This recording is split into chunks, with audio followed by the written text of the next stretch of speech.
Hey gang, my name is James White and welcome to the Signalnoise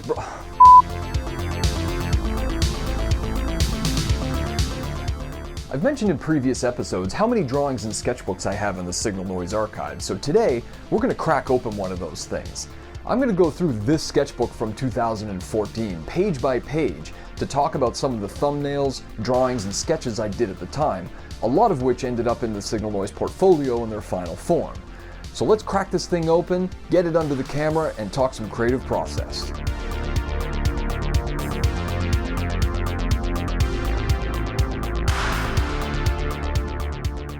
Okay gang, here we are.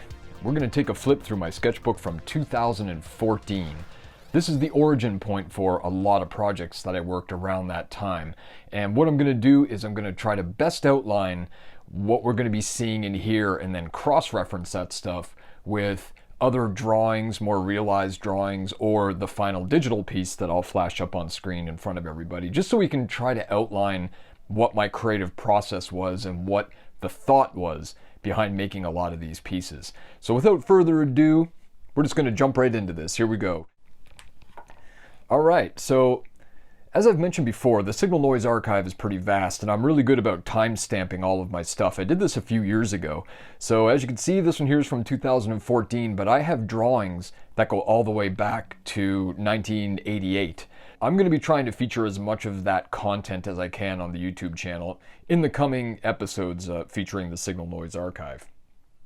So we start out, we got some rocket ships. Now these were drawings, concept drawings, that are part of another client job, and we're going to dive into that a little bit in a couple of pages, so I'm just going to leave this one right where it is for now. Now, every project that I do always starts with a sketchbook, so we're going to see a lot of thumbnails that are laid out like this. For some reason I had it in my head that I wanted to do a Doctor Who poster or illustration at some point. I'm not a big Doctor Who fan, just because I don't have a lot of experience with it, but this ended up turning into a Hellboy thumbnail for whatever reason. This Hellboy image popped into my head, and I had 3 sketchbooks on the go at this point for whatever reason. And I have the 2 other sketchbooks just off camera here, so I can bring these up and cross-reference and show like how that project evolved or whatever. So I'm going to do this a number of times over this episode, but here you can see like this is the final Hellboy illustration that was derived from this original little thumbnail that I put together. I didn't really do this for anything in particular, it was just for me. I ended up getting it into Photoshop, I scanned it and did a color treatment over top of it. That's where this started, was with this thumbnail, and we're going to see a lot of this evolve as the episode continues. So here we go. I'm a big fan of Metalocalypse and have been for a number of years, and this is a little sketch of Nathan Explosion, the lead singer from the cartoon. For whatever reason, I got it into my head that I wanted to illustrate a bunch of the characters from that cartoon. Again, we got to reference this sketchbook. Oh, shout out to my boys in Invisible Creature over in Seattle. Thanks for that sticker.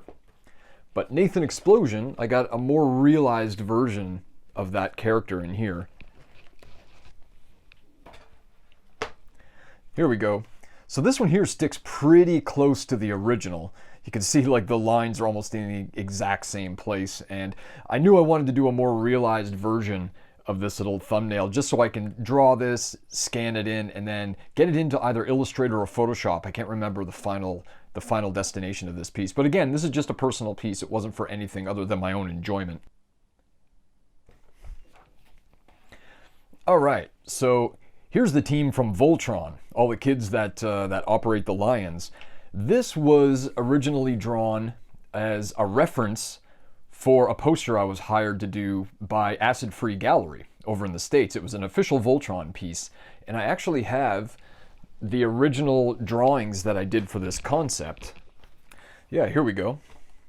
So please ignore the profanity surrounding this sketch. I have my friend Allison Knott of Drawstrange to thank for these. I think what was happening, I drew this when we were in a pub one night. I was just working on the concept for the poster, and then when I went to the washroom, Allison decided to make this better with all of her profanity. So there you go. I'm going to take this and just put it over this part right there. There you go. Or I'll cover up the whole thing. There. This is the original sketch right here, but then I went further and did this more realized illustration and built all of the vector shapes all over top of this in Illustrator, then brought the whole thing into Photoshop and did all my texturing and all my lighting and effects and that stuff.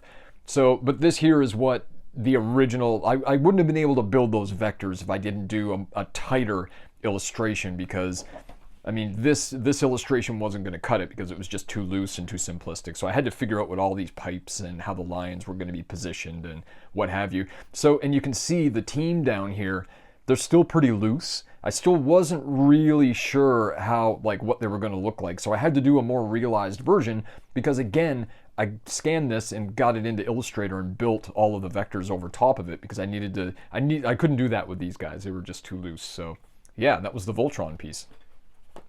I had a lot of fun doing that one, but that was one of my very first officially commissioned posters. So I wanted to spend a lot of time doing a lot of that pre-planning and get the blueprint down before I got into Illustrator. Right, so the rocket ships that were at the beginning of the sketchbook is from this client job. This was for a client called Aweber. They hired me to do a character illustration, to design a mascot for their company.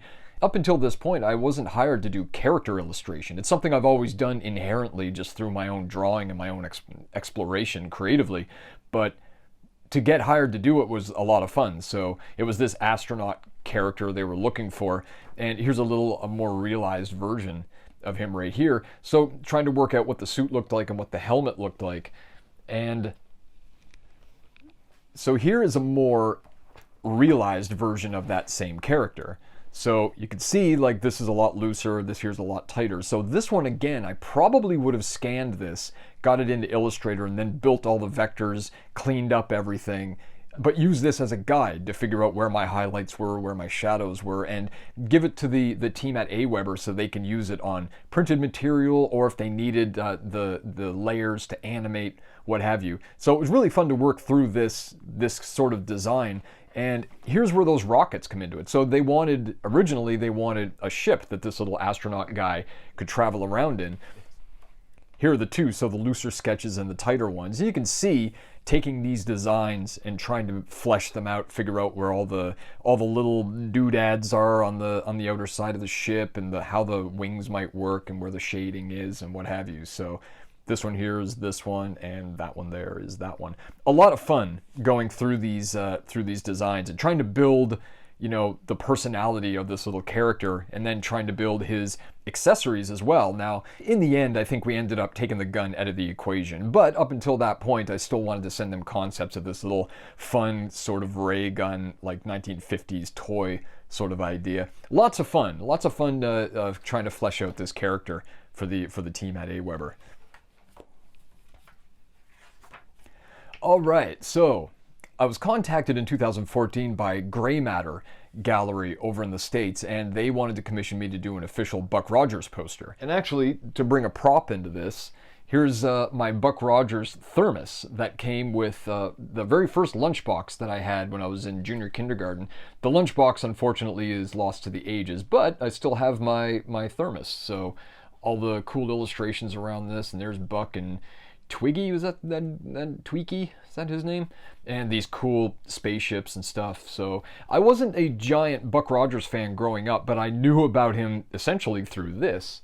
So you have some thumbnails around here and a couple more over here, and I was warming up during a lot of these, so they're super loose and not very realized. In the process of working on projects, I'd inevitably be working on stuff for myself, and these are original sketches that would eventually become my neo-noir font. I released the font in early 2015, so clearly it was on my mind around this time, trying to figure out what the letter forms might be and trying to, I guess, thinking about the font and also trying to see what my brush pens could do. Okay, and we're back to Buck Rogers. So in this stint, I'm starting to realize I want more characters in there, trying to figure out where the spaceships are going to go. Again, keeping it pretty loose until I move over to adding color to try to differentiate the shapes and doing more realized character sketches. So we're trying to figure out, obviously Buck is going to be the big major character, but trying to figure out where all the other characters will land, where the little spaceships will go, and basically refining that design as I go. What I try not to do at this part of the process is look at other people's work, you know, I've seen a lot of designers, that's like the first thing that they do is they try to make a mood board or whatever bullcrap, and I've never really leaned on that process. I would prefer to go in initially and work on the concept without looking at the work of other artists. Obviously, there's going to be influences that seep through. Like when I look at these, I see Drew Struzan's Star Wars work, and that's inherently going to come through to my work, and that's fine. But I don't want to be poring over Drew Struzan's work while I'm trying to figure out the concept, because that influence would be way, way too heavy. So trying to work through this on my own, almost in isolation, is sort of my preferred method. So again, after I worked out some thumbnails, I'll jump over and do a more realized drawing. Now, this drawing doesn't end up in the final piece, and I wouldn't have even used this for a guide in Illustrator, but it was just a loose concept so I know whereabouts the characters are going to land. Then I'll look for photo referencing and try to piece together the illustration, trying to get likeness right and all that kind of stuff. So I'll flash up the final on screen, and you can see there's a definite similarity between them. And ultimately, I wasn't thrilled with the final outcome of this Buck Rogers piece. I feel like I was trying to do something stylistically that was only half-baked in my head. So, you know, personally, it didn't turn out quite the way that I wanted it to, but you win some and you lose some. All right, so Robocop. Now, I've drawn Robocop a lot over the years, and it was a real thrill to get a call from Scuzzles, a Canadian poster company up in, I think they're in Ottawa, to do an official Robocop piece. They got the license and they asked me if I wanted to throw down on it, and I was thrilled. So I put pencil to paper almost immediately on this. Working through a lot of these concepts, they started off pretty simplistically, just with a headshot, sort of a hero shot. I'll revisit this later with Detroit in the background and the moon. This is sort of a Sin City looking thing with Robocop against a brick wall, kind of shooting out. There's bullet holes and stuff in the bricks. And this one's, you know, the Shining Robocop poster of him kind of looking through a crack in the wall with bullet holes in it and rubble.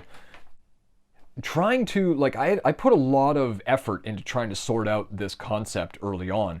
So trying to get more conceptual with it and giving myself mini challenges within the process. So what would a Robocop poster look like without Robocop actually in it? So putting the long silhouette on a Detroit street, which doesn't make any sense because you can see the sun is right here, but his shadow is being cast that way. I don't really care about that kind of stuff when I'm making posters. If it looks cool, that's all that matters to me. This one here, like, Robocop is a police officer, so what would it look like if Robocop, you know, did a mundane pulling somebody over for speeding or whatever? What would that look like with Robocop through the rear view mirror or the wing mirror on the side of a car?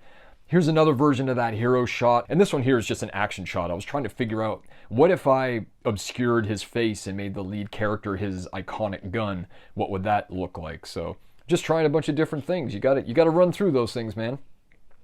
And here's a couple more. This one, actually, a version of this ended up in the final, and we'll get there soon, but having Murphy reflected in sort of broken glass, like, this version of it is pretty awkward because the glass just looks like it's floating in mid-space. But having broken glass reflecting Murphy while showing Robocop in real life would be kind of bringing some of the humanity into it. We didn't have the likeness rights to Peter Weller, though, so this one here was going to be problematic. We found a way around it, though. And here's that action shot again where I partially obscured the face with the gun, but trying to figure out how cool that would look. Maybe having the gun line up with some buildings in the background, and, you know, it doesn't quite line up in this, but trying to figure out if, like, what energy could I bring into this by working out that kind of stuff. Okay, and again, I did an extra step with this process, bringing this into a more realized drawing. Again, this one that I really like, bringing the shadow into the background, and then having Robocop here in the rearview mirror. Trying to, like, I like juxtaposing color palettes. So I was thinking having a nighttime display back here, then having a daytime or dusk display here, so pink to orange in the mirror, and then purple to blue or something in the background to kind of bring a warmth and then a coolness. And I like, he's pulling somebody over for speeding or whatever, and he has his gun out. Like, that's kind of aggressive Robocop. Or maybe he's a drug dealer, who knows. So here's another one. This is that glass reflecting Murphy. And again, it's awkward because it looks like the glass is sort of attached to Robocop somehow, but the idea was that it would be broken and flying from the background and having the reflection in that. And again, we'll get to the final of this and what it actually looks like. And here's just a hero shot of Robocop. I'm still trying to do that action, trying to get these lines going and trying to bring some energy to it with the blood splatter on them. And I did this one basically for myself. And finally, I really wanted to render that hero shot. So it's just a big, Robocop over top of Detroit, the big chrome logo and the OCP logo. The final ended up being a rendition of the reflection of Murphy, but we kind of used it in lines and circuitry, and we had to obscure Peter Weller's face a lot to make sure it doesn't look a lot like him. But this was a lot of fun to work on, and I got to give some big shouts to my boys at Scuzzles for bringing me on and making this. This was a really enjoyable experience putting this thing together.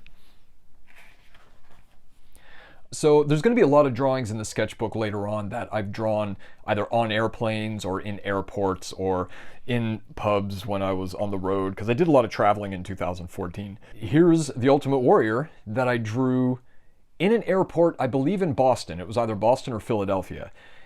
I was on the flight, and when I landed, that's when news broke that the Ultimate Warrior had passed away.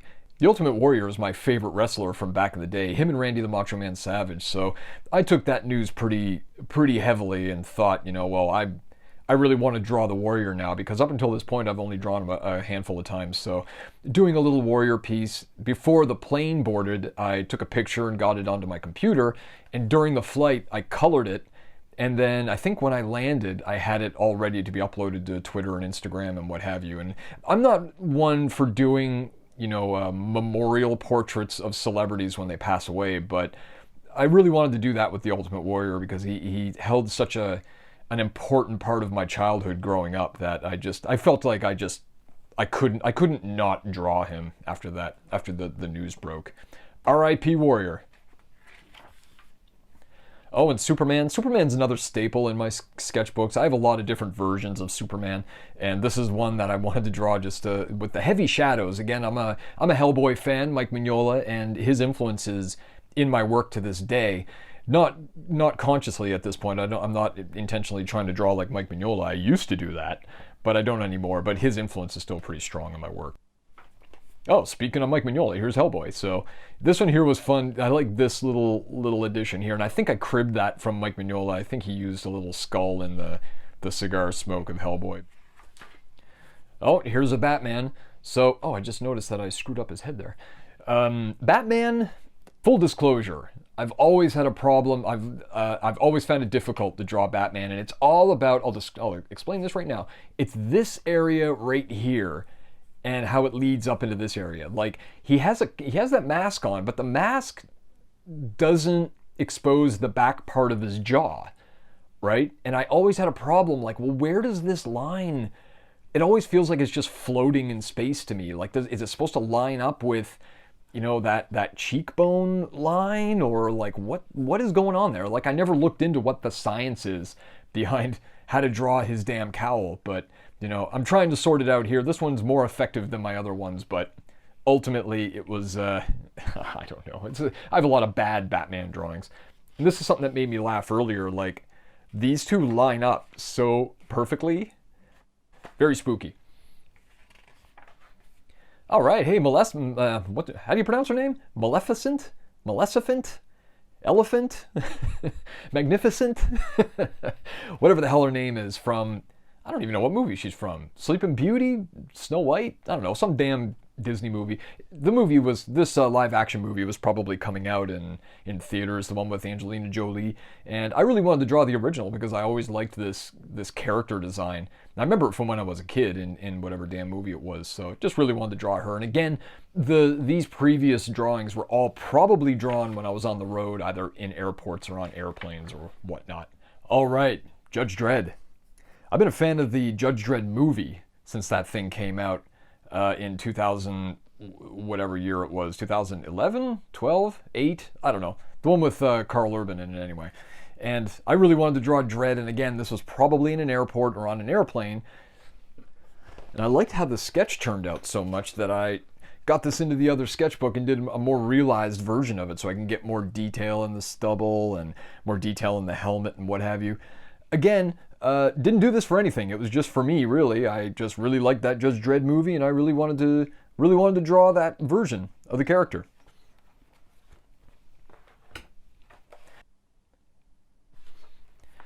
Okay, here we go. Big Trouble in Little China. My man Cal Johnston, that owns Strange Adventures back in Halifax, Nova Scotia, he asked me if I wanted to do a variant cover for, I think it was an IDW comic that was coming out in 2014 based on Jack Burton and his adventures. Of course, I jumped at the opportunity and started roughing up some sketches of Jack Burton having to deal with monsters. I think I was given like a PDF of what the story was, so I knew what to expect, and I was trying to design the cover to reflect that. And did a couple more, and I decided, instead of having Jack Burton in trouble or with a monster on the scene, I really wanted to play up just how, heroic and smug and stupid the character was. So trying to do something with him just looking like a smirking punk with his gun, maybe a sunset in the background, and all of these knives and swords kind of jammed into the wall behind him like he's in the middle of a battle and he doesn't really care. So I really like that idea, and again did the more realized sketch. So here's Jack, here's the gun, and the smoke coming out of the gun sort of making the Big Trouble in Little China logo. I really wanted this to be a drawn cover, because it was a comic book. I really wanted to draw it. So I went into the big sketchbook, and here we can see the big final version of that. Now, this one, see if I can get this on screen properly. This one was, I ended up scanning this in, got it into Photoshop and did the full color version, but ultimately I was disappointed with the results. And I know exactly why in hindsight. I was trying to do a finished version that was hand-drawn, which at the time, even though I've been drawing my entire life, I still wasn't up to snuff, especially to do a cover for a comic book. People inside that comic book, the people that were drawing, are professional artists who have been doing that their entire life, and I cannot ever hold a candle or do them a service by putting my own drawing on the cover. I mean, they're professionals, and what I should have done was lean on what I'm good at, which is Illustrator and Photoshop, and try to come up with a concept that complemented that instead of going the hand-drawn route. But this is what it ended up being. The cover ended up not being used anyway, which I'm perfectly comfortable with. And also, I kind of screwed up the likeness on Kurt Russell's face, and I think when I got it into Photoshop, I fixed up the lines to give it a little bit of a closer likeness. But yeah, I was comfortable with that thing not being out in the world, because I don't think I would have done the comic a service. My apologies to Cal Johnston back home. Oh, look at this thing. So here's a crummy drawing of Wolverine, no doubt drawn on an airplane again. There's a comic book artist called Todd Knock who worked with Image Comics way back in the day, in the early to mid 90s. He drew New Men. That was one of my favorite comics back then, and his style influenced me a lot back in those days, and I think this I wanted to draw in his style. If I take the hair off, it's actually not a bad face, but I put this on and I completely buggered it up. So yeah, sorry Todd. But then, of course, I really wanted to draw Wolverine that day, so I went in and drew it in more of the style that I was used to, these heavy blacks with, this is a gray a gray touch marker I was using at the time, and I think I had two tones of it in there, a darker gray and a lighter gray. I probably drew this on the same day. Here's a Rorschach from Watchmen, really fun. I don't know if I was reading the graphic novel at the time or watching the movie, I'm not really sure. Oh, this one, yeah. I assume this is supposed to be Ghost Rider. I don't really remember. Really enjoying how this lighting, this negative space up here was working. So I might try to do a more realized drawing of this at some point, because I really like how this thing turned out, whatever it was supposed to be. All right, so this one, here's another client job. And we got some thumbnails here for a poster. I was hired by the Alfresco Film Festo back in Halifax, Nova Scotia. They're an outdoor film festival that happens during the summer. They have a weekly outdoor screening of a movie, and all the movies they show, I think there's like 5 or 6 of them they show over the course of the summer, they all have a common theme. The summer before I was hired to do this was a Bill Murray film festival, which would have been super fun. The year after I was hired, it was, I think, superheroes or maybe the Avengers or Marvel movies or something, again, which would have been really fun. But I got hired to do Sandra Bullock movies. So I wasn't going to say no to them because I really wanted to do this. And the image that I created was all over town for that summer, which was really cool to see. But I have the final Sandra Bullock drawing here. Yeah, here we go. So this is the final Sandra Bullock. Again, like the Kurt Russell one I showed earlier, I didn't really get the likeness right. It sort of looks like Sandra Bullock, but I've always been of the school that if you're drawing somebody, it should look exactly like them. If it looks sort of like them, then it doesn't look like them. So I kind of screwed up the likeness on her face, but I scanned this in. This is again this era that I'm trying to use more of my hand-drawn elements in the final piece. I scanned this in. When I got it into Photoshop, I matched up the likeness a lot more with her face. So the final does look a lot more like Sandra Bullock, but it was really cool to see the poster all over town that year. So I don't know if I was the particular guy that should have been hired to do a portrait of Sandra Bullock, but you know, here we are. Okay, this is another airplane drawing. This is some Obi-Wan Kenobi. I don't know if there was a Star Wars movie being talked about at the time or whatever. Or heck, I just wanted to draw some Jedi action. So there we go. Obviously on Tatooine, it's got the two suns. Oh yeah, this is odd. So this is during all of the stuff that I showed after the Robocop stuff. Here's a Robocop sketch, and I'm not one to do drawings in my sketchbook in non-chronological order. I start at the beginning of my sketchbook and I work through to the end. I find it freaks me out when people say like, I just draw on whatever page I open to. That freaks me out, man. I want lineage in my work. And so it's really weird to see a Robocop sketch this far after the original one. So I must have been still working on it at the time. I don't know. It's weird to see that in here. Right, so this I think was the very first sketch of the Signalnoise biker patch that I made. This is a rough version of my logo over here in the Canadian flag. I guess this is supposed to be me as a skull, because that looks like my glasses kind of.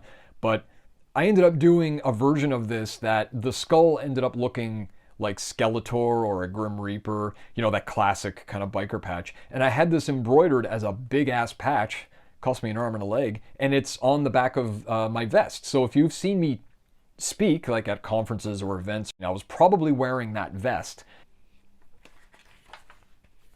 Okay, Guardians of the Galaxy. So I can't remember when the first movie came out, but I don't know if this was when it was in theaters or when it got released at home, but I was all about Guardians of the Galaxy. That first movie, I still am. I think it's great. So I was drawing, obviously it was on my mind, and I decided to draw a little rocket. See, here's another, like, goddamn Batman. I just can't get, this is kind of a crummy drawing anyway, but the Bruce Timm kind of Batman, I keep trying to draw Batman and I keep messing it up. I don't know what it is. Hey, shouts to my buddy Dave Howlett right here.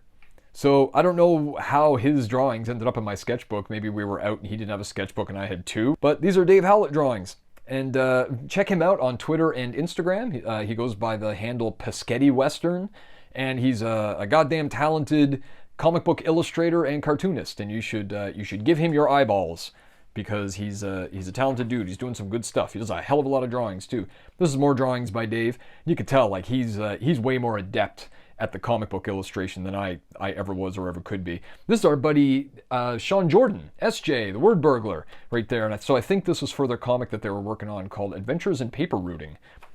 Shouts to Dave Howlett. Right, so this dude. Now this here guy ended up getting folded into the Signalnoise universe of characters, which I'm working on, and a lot of these characters will show up in episodes in the future. But this dude I came up with one day, he's kind of a Casey Jones biker style character, and I designed 4 of them. They all had different color masks and different color patches, like a fluorescent pink version, another guy would have blue, another one orange, another one green, and they acted like a sort of anti-hero vigilantes in sort of a synthwave kind of universe, which is really fun. And these are characters, I don't even have names for them, I just call them Skull Bikers for now. And they went through a couple of different versions of me trying to sort out what the mask might look like. I like the Casey Jones version more than that realistic one, like this here sort of thing, but I don't know if it's too close to Casey or not. In 2014, I was asked to do the main titles for the Off Barcelona event in 2015. And I came up with this really grand project, or really grand concept of doing a short film that featured these characters kind of like rescuing people or thwarting evildoers. And it was a really big concept, and ultimately I ended up not doing it because it was just way out of my depth. I would have no idea how to even execute a short film or animation of that caliber, but I always really liked how that character design turned out. Alright, look at this thing. Alright, so I need to give a shout to my buddy Alex Grendling out there, because I think this was a project of his. My memory's a little bit blurry. I was doing a lot of work this summer, but he was doing some kind of a retro future technology art series, something to do with ray guns, or God, sorry Alex, I'm blanking on the details of this, but I ended up drawing this sort of Jaeger from Pacific Rim. You can see these are supposed to be people down here to give this thing scale, so it's a giant robot, but again, I gave him this biker vest, like the biker vest that I wear. This is even my logo on there, and it's a logo on his shoulders, but trying to do this big kind of robot guy with a motorcycle helmet. I don't really know I can't remember what the concept was, but I do still have the final of this. So I'll throw that up on screen. This is me trying to work out what the pose of that character might be. So really fun to design a giant robot. I mean, that's always a fun brief. Okay, here we go. So again, this is 2014, and I decided that I wanted to do a little art series that was visually inspired by the sounds of synthwave artists that I was heavily into at the time. Synthwave artists always had a crossover with 1980s style and what have you, but I never sat down and listened to synthwave music and tried to dilute the sound down into a visual that would be unique or stylized or fine-tuned to that style of music. And that's where the Overdrive series came from. Now, at this point, I'm calling it Retrocade. But these are the very first sketches of my Overdrive series, and I have a pack of them right here. This was the destination for these things right here, were these 5x5 prints. So I'll just bring them out and put them next to the sketches so we can compare and contrast a little bit. We can see, like the very first sketches, palm tree, stay rad. There's the Countach, a little bit of a different view, but we ended up having this here, and there's the sunglasses. These finals are really faithful to what these original sketches were. There's just a couple on this page too. Like I wanted to do like a Motley Crue kind of thing with girls written on a mirror with lipstick, and this is supposed to be blood, I think, but that looks pretty questionable. And here's the horse that looks like a cow or something right here. But it's amazing how, I haven't compared these since doing this in 2014, doing this series, but it's amazing how closely these resemble these original sketches. And here, there's that horse one I was talking about. And this one here ended up being used. Gunship got a hold of me right around the time that I was working on this series. And it was a perfect time. It was a perfect storm, because I sent them this original one and they were down with using it on their covers. So the final has obviously Gunship's logo down here. It's a self-titled album. But this is where the piece originally landed, was in the Overdrive series. And this is 70 of 70. So I did 70 packs of these and sold them online. So if you're one of the lucky few out there that have a pack of the original Overdrive series, hang on to those things, because the 5x5 prints are pretty rare as opposed to the larger prints that I did subsequently. Oh, and there's another one here too that I was apparently going to do, a chrome right on. Right on is something I say a lot apparently, so I guess I was going to do a print of that at some point, but didn't end up getting around to it, but who knows, it's still on the docket. Alright, so moving into this, I did a lot of work during 2014, and this was another big one. So I was asked by my dudes at Bottleneck Gallery down in Brooklyn if I wanted to do my first solo art show in amidst doing all of the traveling and the work that I was doing at the time. And of course I said yes, because I'm all about putting too much work on myself. And I came up with the idea for cellscapes. I'm calling them popscapes at this point. The idea was to take pop culture scenes and reduce the characters down to a small bit and make the main part of each print about the landscape. the surrounding environment. Because we see a lot of, you know, if somebody's doing a Star Wars print, it's going to be Luke Skywalker or Darth Vader's face or whatever. So I wanted to take, you know, R2-D2 and make him the smallest part of this whole thing. And I'll flash some of these on screen as we go. I did a number of these for the art show.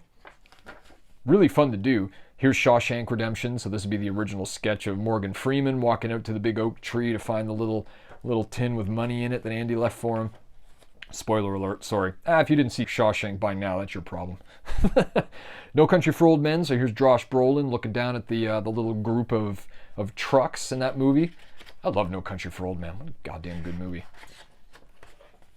Here's Scooby-Doo. Now this one might be where the overall idea for this art show came from, because I've always loved Scooby-Doo, and I was looking to capture all the crew in that iconic atmospheric, you know, haunted swamp that they're always walking through in every episode. And I loved the original 1970s Scooby-Doo, so it was a real thrill to kind of recreate that thing that I've known since I was, God, what, 4 years old or whatever.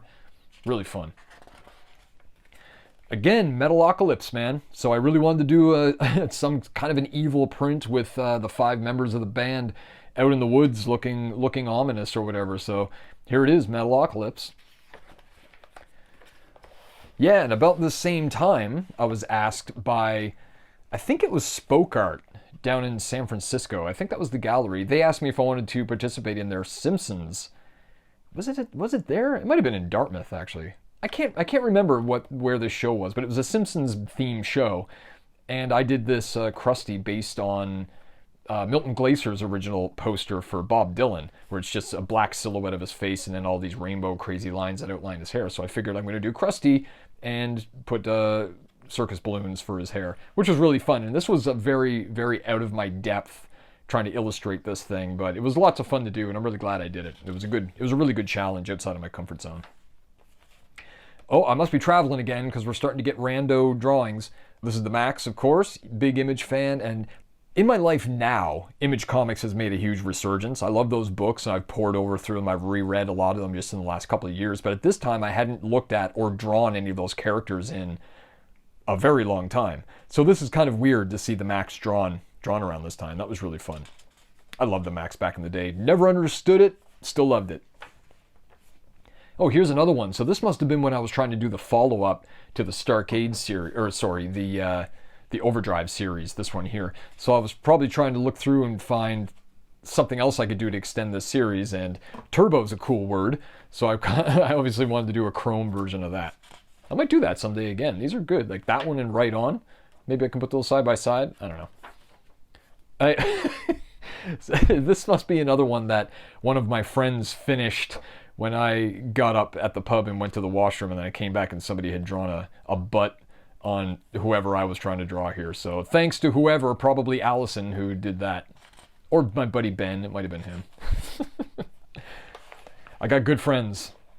So we're back to the Cellscapes art show for some He-Man. Yeah, right. So there was no way I was going to let He-Man off my radar when trying to come up with concepts for this art show. So yeah, classic He-Man on the Battle Cat and Grayskull in the background. There was no way that was going to be omitted from that show.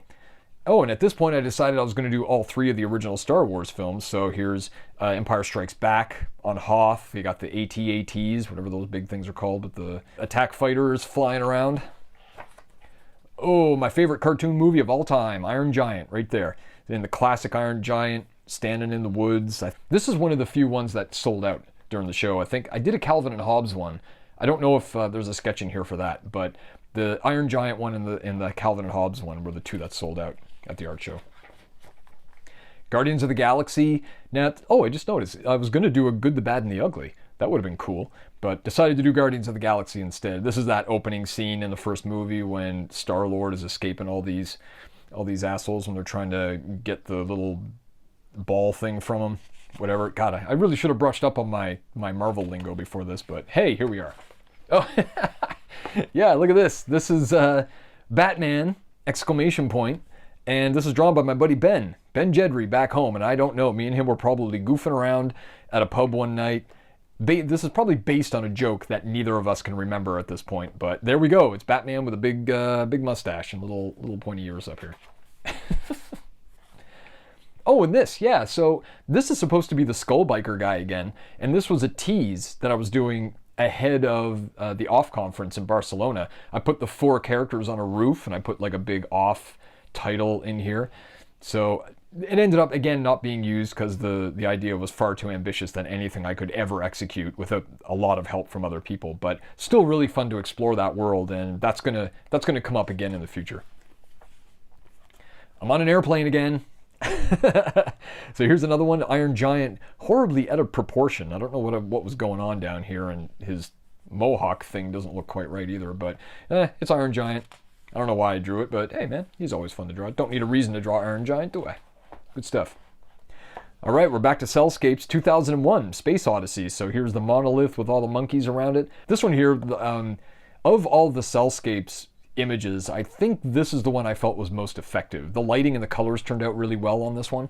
To contrast that last one, the Return of the Jedi piece is probably my least favorite out of the Cellscapes run, because it's, I don't know, I'm not very good at drawing forests. You know, I can draw trees okay, but forests, illustrating like dense foliage and whatever, I just can't do it. And this one here just turned out all green with Luke there. It's supposed to be that scene when he's fighting off the speeder bikes when they're like flying around.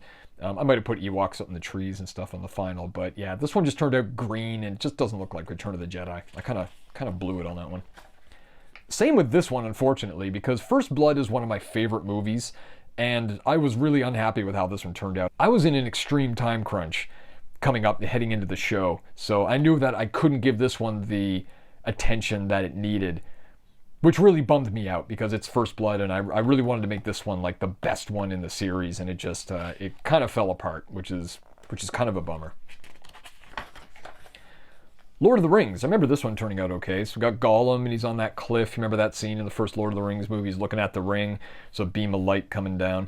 I remember the lighting on this one. I learned a lot by doing this particular piece and how to treat lighting with rocks and characters and silhouettes and stuff. So, you know, all during this, I'm steadily learning how to use my tools properly, because, you know, I never fancied myself an illustrator at this point in my career. I was still a graphic designer who kind of dabbled in illustration, I guess. But, you know, sharpening that skill, doing a lot of these big pieces for the Cellscapes art show definitely helped me further my illustration skill. I don't know if this, I assume this is supposed to be Sylvester Stallone from the Expendables movies, and I remember drawing this and it just looked like he's smelling somebody's fart. He looks so sour. So yeah, hence the joke. Oh, jokes. Here's another Superman, a little bit more effective than that first one, but still trying to do that heavy line. I always feel like my inked stuff loses a certain amount of energy that the pencil lines always have. Like, I always appreciate my pencils more so than my ink line. So I guess that's something I gotta figure out. Like, I know they're both completely different art forms, but I gotta figure out how to ink better and maintain some of that energy. I'm not really sure how to do that, but I guess I just gotta keep trying, man. Oh, we got some loose paper in here. What's this? Oh yeah, right. So this, I don't know if I would have drawn this in a hotel room or what. And it's weird that it's on a different piece of paper. But I think this is supposed to be concepts for an Attack the Block poster.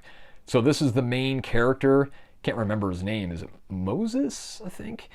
And he's surrounded by like a horde of the alien dog bear things with all the claws and the teeth and whatever else. I'm pretty sure that's what this is supposed to be, which, again, I really like the idea for the poster, having the shadows kind of coming down from the bottom and just making it look completely hopeless. So that was really fun. I might try to do this at some point still. Like, there's so many concepts in this sketchbook that I really want to still execute to this day. Just got to find some time. Here's a very Bruce Timm looking Punisher. That didn't turn out too bad. Again, I probably drew this on a plane. Oh yeah, I did draw this on a plane because yeah, I drew this immediately afterwards. So on the in-flight entertainment system, it must have been around the time that, what is it? Days of Future Past? Is that the name of that X-Men movie where they like warped Wolverine back to 1970 whatever?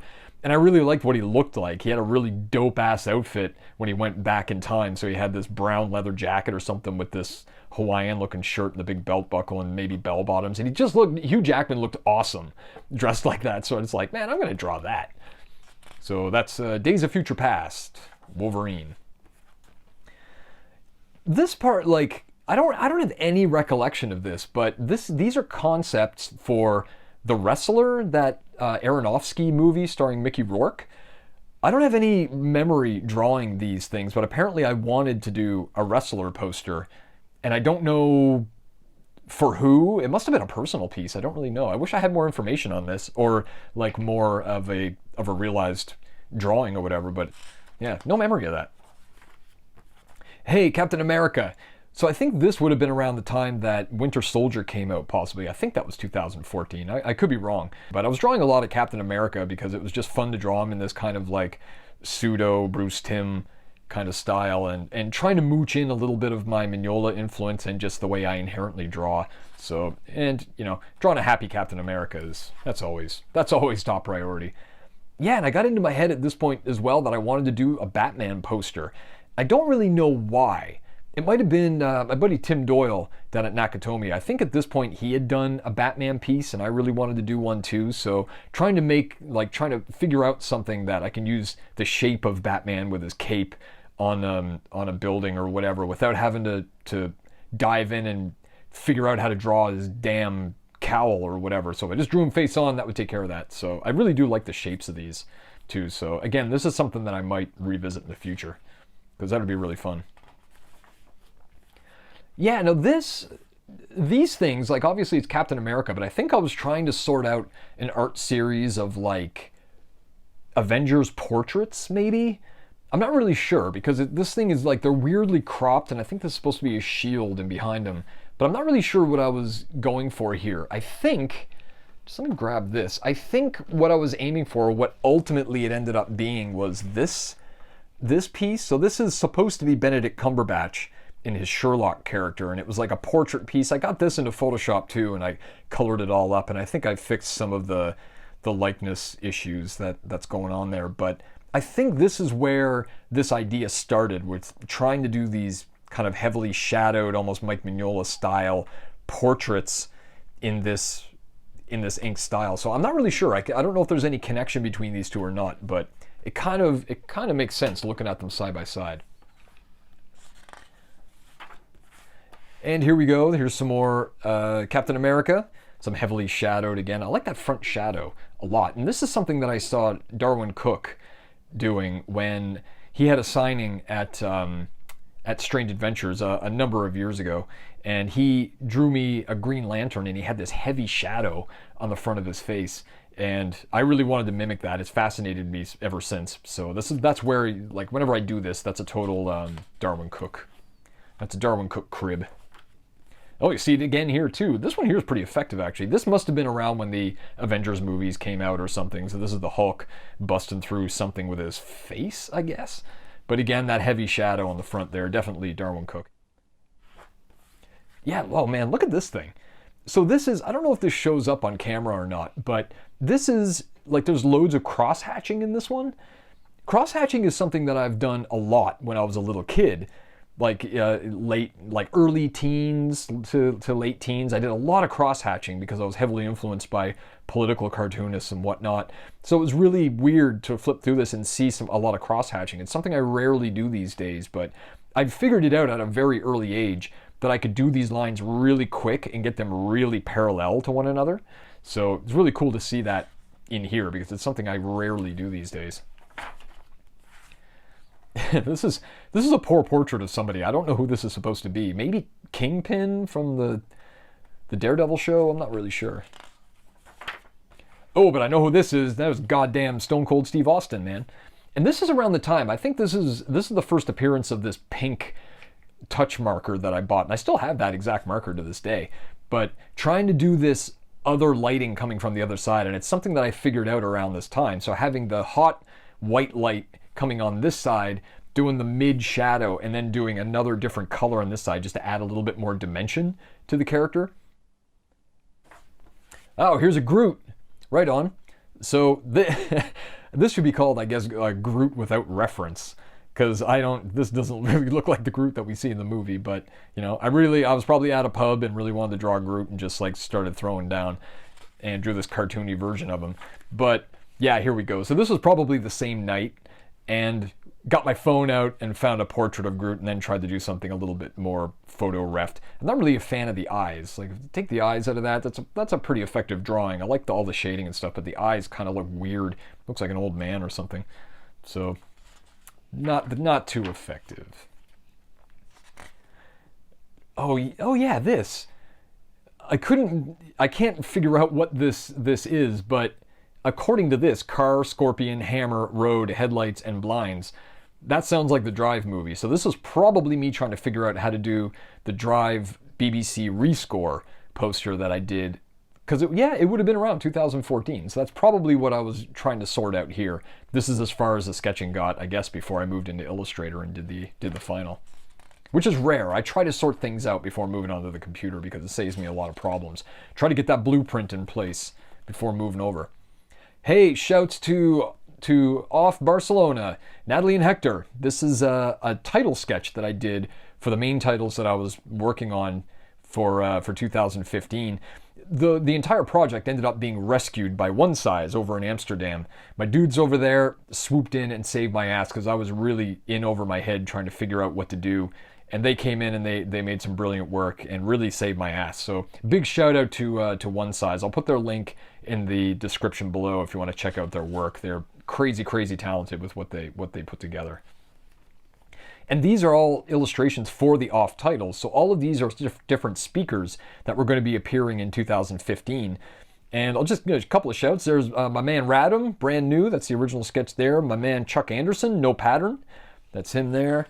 I did a lot of these. I think I had to do 55 or 56 of these things. And hey, my man Gav Strange right there. Jam Factory, his was, like, all of these are replicating, well, a lot of them are replicating stuff from the 80s, like Chrome logos and whatnot. Like Joy Labs here was a Nintendo riff. But Gav's was from The Thing, the opening title logo of The Thing, the horror movie from 1981, 82. G-Monk, I tried to make look like, Jizz or whatever. he was down with that. John Bergerman. I did John Bergerman's to look like Superman, and it worked out great. Oh, this guy. This is a Cylon. This is obviously a Darth Vader. And again, I think this was an airplane drawing. And this one, so I drew this one. And then, so I drew these on the same day, and there are certain times when you're drawing a lot that you make kind of a little bit of a leap forward, and just looking at the sharpness and the difference between these two drawings that were done back to back. I would have drawn this and then immediately started drawing in Boba Fett, and the difference in line, and like this one looks so muddy and this one looks so crisp and clean. Like there's definitely a leap or a differentiation between the two that's noteworthy, I guess. I'm a big fan of self-analysis when it comes to your artistic progression. You got to know where you've been to know where you're going. And, making note of these things in the past is something I'm a big supporter of. So if you hear me talking like that, that's why I'm doing it. I'm trying to remember these little leaps, like what worked and what didn't, so I can maybe apply that to drawings that I do now. Here's a Link. This is clearly a Wind Waker Link illustration. I remember drawing this. It was in Montreal or Ottawa. And I remember my flight was delayed and I was tired and I was trying to draw Link. So I drew him like, yay! And then I decided that I was going to draw him in this like metal pose and thought, man, what would Link look like if he was in a band? And this illustration, almost one for one, ended up being this piece right here. And this is something I released in 2014, and I didn't really intend for this drawing to be anything, but I might have taken a picture of it and put it on Instagram at the time or whatever, and it got a great response. So I thought, man, I'm going to take that into Illustrator, do some vectors, clean it all up, add some effects in Photoshop, and make that an actual little print. And my original idea was to, oh no, it came out. My original idea was to make an entire band of Nintendo characters. So like Mario would be on bass and maybe Donkey Kong would be on drums or something. And I still really like that idea. So the people that bought these might appreciate having the rest of the band fleshed out. So that'd be really cool. I can't believe I ripped that out. Oh, that sucks. I was doing the Starcade series of prints around this time where they were character-based prints, again 5x5, and for this one I was trying to figure out how to make Groot fit in the 5x5 format because I wanted the characters more or less to be proportionally correct to one another in terms of their height. So I did these ones here, but I knew I needed to flesh out exactly where all those vectors were going to go, because I do this stuff in Illustrator first before porting things over to Photoshop. And this is almost a one-for-one drawing of what the final ended up looking like. So if you look at those, everything is almost bang on. All of the bark and how it's wrapping around his legs and arms, his face, like the top of his head, it's almost exact. So this is rare. This is something that I rarely do, is do a one-for-one, especially in my Starcade prints. But that was pretty cool to see. I didn't realize I had done that until looking through the sketchbook again. Oh, okay, yeah, these are more Attack the Block drawings. So this would have been me trying to sort out where the main character is going and putting the big aliens in the back. So I guess that was an Attack the Block design that we saw earlier, a concept. So yeah, the big building with the teeth around it and trying to figure out where the logo goes. And yeah, here's some more. These are more like kind of Star Wars influence, like that Drew Struzan or Bob Peak, whatever, with the floating heads, like Star Trek posters and things. Making his samurai sword one of the main characters or one of the main elements was really interesting to me. So showing the building here with the character, and then like all of the asteroids or aliens or whatever are kind of crashing down. This one here showing the sword close up with all the reflections of the aliens in the background with stars and things falling down. Yeah, these are all concepts that are okay.